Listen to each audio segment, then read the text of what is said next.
a 3 Sam story or a 3 Samuel story. We have 3 Samuels here. One is Sam Kutesa, who is a former government minister and a relative to General Museveni. Sam Kutesa stole money meant for building hospitals and improving healthcare.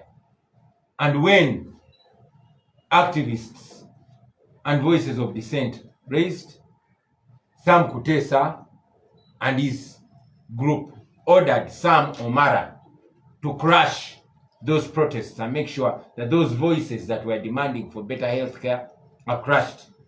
Sam Omara got orders to be merciless, and indeed he crushed those protests mercilessly and with pride.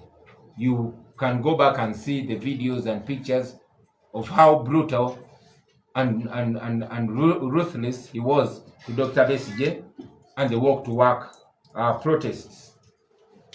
Just a short while later, Sam Kutesa and Sam Omara got cancer.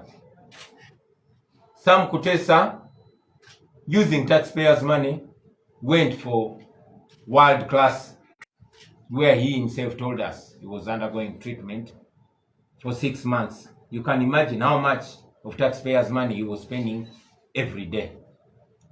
Sam Omara had no option but to go to the rotten hospitals, and he went to Mulago Hospital.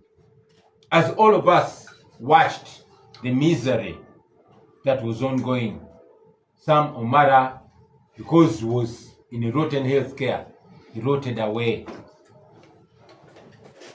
I can imagine what was going on in his mind when he's lying in those smelly hospital wards, where he had to buy his own gloves, buy his own medicines. I can imagine the kind of regret and disappointment that was going on in his mind. And as expected, our hospitals are death traps. Sam Omara died of cancer at 60. But again, as is expected, where there's better healthcare, Sam Kutesa at 80 survived cancer. And on the same day of the death of Sam Omara, Sam Kutesa came back and built, yes, your guess is as good as mine, hospitals can wait. What was important to him is to build a church. But that is not the end of the story. There's a third Sam.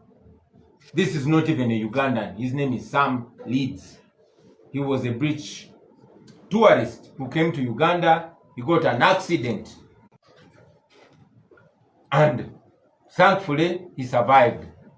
But as any moral thinking person, this third Sam saw it necessary to return back the love in Uganda, where he survived, and build a hospital that is not expected to treat him again, or his relatives, or his friends, but because that is the moral thing to do. Now, that is the ironic story of the 3 Sams, the 3 Samuels. What does this teach us?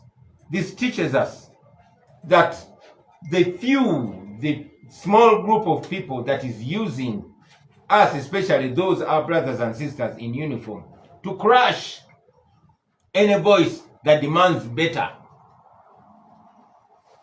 is always going to be on the winning side.